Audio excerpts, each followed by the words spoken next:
फेरेंगानि जे अत्याचार बे ओनसोलाव फेरेंगाया बिथांखौ थांनाय बाराव 2020 आव देरहाहोदोंमोन रायजोफ्रानो आरो बिथाङा सासे इएममोन पावारफुल इएममोन आरो बिथाङा एनडिपिनिफ्राय फैनाय बिदि हिसाबै बिथांनि सायाव फोथायनाय दंमोन जिहेतु मोनसे संगठननिफ्राय फैनाय आफादनिफ्राय फैनाय रायजोनि खामानि मावगोनखौ फोथायनाय दंमोन नाथाय फेरेंगाया जेरै खुलुमबाय रायजोफोर आरोबाव फिथांखिब्ल इउट्युब चेनेलनिफ्राय रायजो राजा बयनिसिमबो गोजोननाय बावहरनाय जाबाय जायफ्रा सानफ्रोमबो खौरां खोनासंनो मोजां मोनो नोंथांमोननि थाखाय आरोबाव माखासे भिडिअ लानानै फैबावबाय रायजोफोर गिबियाव आङो डक्टर सांग्रां ब्रह्मनि नमिनेशनाव बाहायनाय कारनि सायावहाय फंनैसो बाथ्रा बुंगोन बे कारआ सोरनि बेखौहाय जोङो ससियेल मिडियायावहाय फेसबुक पेज आरो इउट्युबनि गेजेरजोंहाय हयथ' मोनथिजोबखाबाय आरो जाय मानसिफ्रा बे कारखौहाय नोजोर होनानै नेगेटिभ गोसो लानानै गाज्रि साननानै रिंकि ब्रह्मनि सायावहाय माखासे बाथ्रा बुंनाय जोङो नुनो मोनदों बैसोरबायदि सुबुंखौहाय आङो बुङो जे बेफोरबायदि बाथ्रा बुंनाया मोजां नङा सिगां बिजिरग्रोनांगौ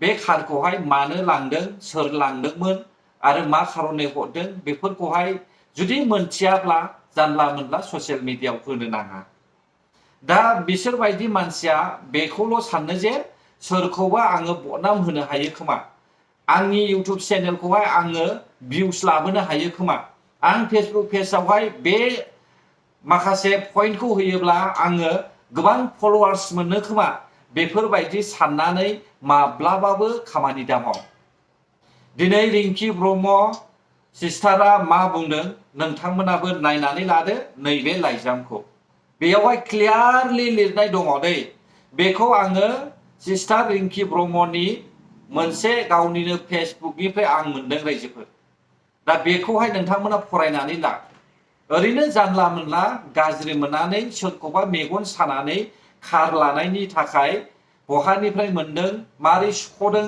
बेफोरबायदि बाथ्रा बुंनो नाङा लाथों जेसेबां लानो हायो हायोब्ला नोंबो खस्थ' खालामनानै ला आरो गुबुननि लानायफोरखौहाय बेबायदि मेगन साननो नाङा मोजां नङा बेफोरबायदि साननाया आंथ' ओरैबायदि गाज्रि मोनदों सासे मानसिखौहाय बिनि मावनाय साख्रि मावनाय मानाय बेथना बेसेबां मोननो मायो बेफोरबायदि बाथ्रा बुंलायनाय बेखौहाय नायबिजिरनो नागिरज्लायनाय सोर जाखो बेलाय हानायखायसो लादों हायाब्लाथ' लानाय नङामोन ना गाज्रिथ' मावाखै मोजाङावसो मोजांनि थाखाय खामानि बाहायनोसो गारिखौ लादों सोरबा सासे मानसिया सालायब्लानो बियो माबा मोनसे गाज्रि खामानियाव बाहायनाय जायो नामा रिंकि ब्रह्मआ बेखौ डाइरेक्ट बुंखाबाय डक्टर सांग्रां ब्रह्मखौहाय आं मालाबाबो सिनायफेरा मोनथियाबो बियो सासे कनस्टेबल बियो गावनि डिउटियावनो बिजि जानानै थायो अब्ला बै सासे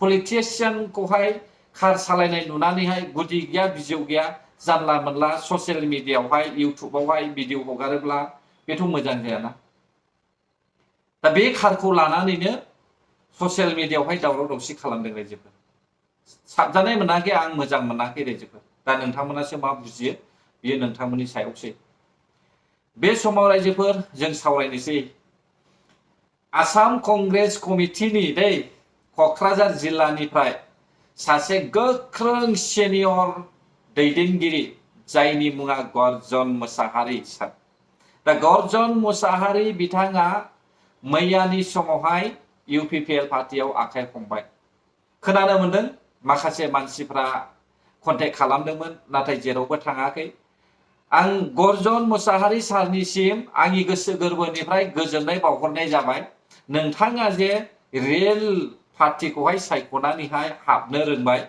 बिनि खारनावहाय आङो नोंथांखौहाय गोसो गोरबोनिफ्राय रोजा रोजा साबायखर बावहरनाय जाबाय वेलकाम कंग्रेचुलेसन नोंथांनि थाखाय दा बाथ्राया जाहैबाय रायजोफोर कंग्रेस पार्टिया बिथांनो टिकेट होआखिसै आरो फारसेथिं कंग्रेस पार्टिनि जे सासे आसामनि कंग्रेसनिनो गोख्रोंसिन दैदेनगिरि जायखौ जोङो तरुण गगैनि फिसाज्ला गौरब गगै होनो बिसोरनि नोजोरा माब्लाबाबो ट्राइबेल हारिनि सायाव नङा बेनिखायनो जोंनि बर'नि दैदेनगिरिफ्रा गाव गावबागावनि पार्टियाव थानानै खामानि मावनायानो मोजां बबेबा बिजेपिखौनो बुं बबेबा कंग्रेसखौनो बुं बिसोरो एखेखा दा बिसोरो सायावल' जोंनि ट्राइबेलखौहाय अनफ्लानाय होयो नाथाय सिङावहाय माब्लाबाबो ट्राइबेलखौ मोजां मोना बेखौ आं बुंबोबाय थाखादों।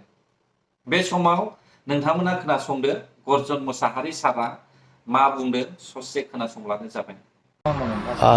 आं मावलांगोन खारन BTC आव बुंनांगौ गोबां दङ। UPPL जानानै UPPL नि थांखि बिथांखिफोरखौ आङो मिथिखागौ। जों समान समान आन्दलन खालामनाय समान समान बे आबहावा आरो बाताबरणजों जों देरनाय आङो UPPL जानानै बर' रायजो राजा बे BTC नि रायजो राजाफोरनिसिम गोबां खावलायनो गोनां दङ, गोबां मिथिहोनो गोनां दं। बेफोर बाथ्राखौ आङो एखे उदाङै जेरावनो सुबिदा मोनो बावहायनो आङो केम्पेनफ्राव थाफानानै एबारनि बिसायख'थिखौ मोजाङै मोजां केम्पेन खालामनानै आरो देरहाहोनाय हाबाफारियाव आंबो गोसो मोदोम जिउ होनानै बाहागो लाफागोन। BTC कंग्रेसनि गोहोमा गर्जन मोसाहारि थानायाव जथेस्थ' गोहोम दंमोन। बयबो नोंथांमोनहाबो मिडियाया मिथिगौ जे कंग्रेसआ गोसो होयोमोनब्ला मोनबानिफ्राय 7था 8थासिमा ओरैनो फैयोमोन।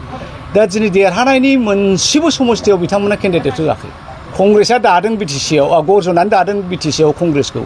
दा गर्जनानो बबेहाय सोर केन्डिडेटखौ होनांगौ बेहाय जेबो आखाइ गैयाब्ला दा देरहागोना बोरै? दा आङो नुदों दिनै कंग्रेसआ BTC आव बोलो होथारोबा मोनसेसो मोननो हागौ, बिनि बांसिन बिथांमोनहा मोननाय नङा आरो हयथ' मोनसेखौबो मोननो गोब्राब जागोन नामा। दा खोब दुखुनि बाथ्रा। कंग्रेसनि सोमोन्दै आं दिनै गाज्रि बायदि बुंनो लुबैयाखै जे बिथांमोननि नाजानाया बिथांमोननि दिनैनि बे BTC नि बिसायख'थिखौ लानायनि हाबाफारिया स्ट्रेटेजिया मिस्टेक जादों। बे समाव जों बयबो खोनाबाय गर्जन मोसाहारि सारनि सायावहाय गोबांथार सुबुङानो बायदिसिना बुङोमोन। यानिखि आंबो बुङोमोन माने नेशनेल पार्टियाव थादों हिसाबै आरो 22 बोसोरसिमहालागै कंग्रेस पार्टिया आसामावहाय सासन खालामबोनाय नुनानैहाय आंबो बुङोमोन। दा आं बिथांखौहाय मोजां मोनदों। आं बे नङाखि UPPL पार्टियाव हाबनायखायसो मोजां मोनदों बेखौ आं बुङा। BPM आव हाबोब्लाबो गर्जन मोसाहारि सारखौहाय आङो नमस्कार जासियोमोन रायजोफोर, कंग्रेचुलेसन जासिगौमोन। मानोना BPM आबो बर'निनो पार्टी। नाथाय नेशनेल पार्टियाव जुदि जइन जाफिनोब्ला आं माब्लाबाबो गनाया जोंनि बर' हारिनि दैदेनगिरिफोरखौ। रायजो राजा नोंथांमोना मा सानो नोंथांमोना कमेन्टआवहाय फोरमायहरब्लानो जाबाय। दानिया जों सावरायगोन मालती रानी नार्जारी। मालती रानी नार्जारी मोना बर' हारिनि गेजेरावहाय कम्पानि जाजानो लुबैयै सासे दैदेनगिरि। कम्पानिखौहाय लाबोनाय समावहाय हानि जायगा होयै माखासे पार्टी बिसोरो। दा कम्पानि थायोब्लासो बबेबा मोनसे स्टेट बा बबेबा मोनसे जाथिनि थाखाय जबलेस मानसिफ्रा जब मोनो।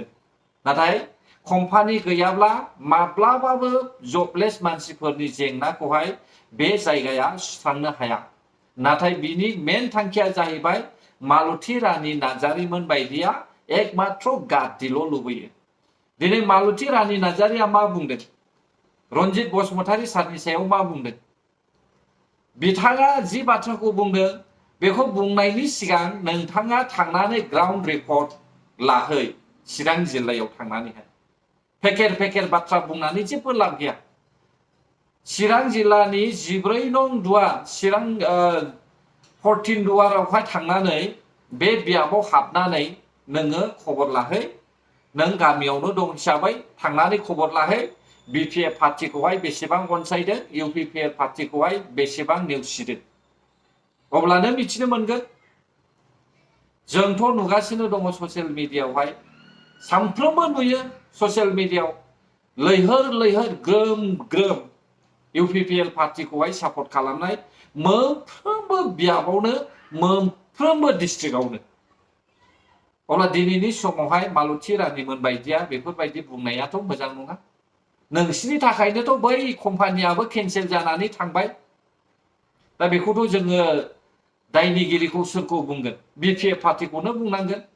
APB पार्टिनि आफादगिरि अनजालि दैमारिमोनखौनो बुंनांगोन। ना मा बुङो रायजोफोर? बे समाव आङो नोंथांमोननोहाय मोनसे भिडिअ दिन्थिगोन। नोंथांमोनाबो खोनासंनानै लाब्लानो जाबाय बे आइजोआ मा बुंदों। 17 बोसोर बियो सालायनायाव जोंखौ बिराद नासयनाय बायदि खालामदों। आंनि बिदा सासे दंमोन, बेखौ आंनि बिदाखौ बिसोरो होसोनानै बुथारहैदों।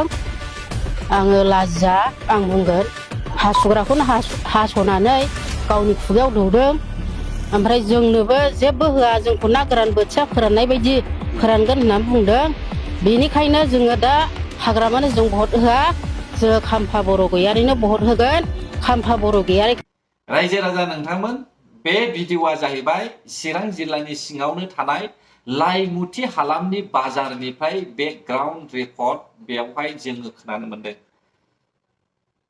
बड'लेण्ड रादाबनिफ्राय ग्राउन्ड रिपर्ट लानायावहाय गोबां सुबुं रायजो राजाफ्रानो साफ्रोमबो रायजो राजाफ्रानो UPPL नो भट होनायनि बाथ्रा बुंदों सासेल' मानसि BPF खौहाय भट होनायनि बाथ्रा बुंदों बे लाइमुथि बाजारावहाय दा बे आइजोआ जे बाथ्राखौ बुंदों बे बाथ्राखौहाय सोरबाया नंखाय सानदों नामा गोजोन्थों जायफ्रा आंनि भिडिअखौ जोबजासिम नायबाय बर' हारि जै जाथों जय बर' हारि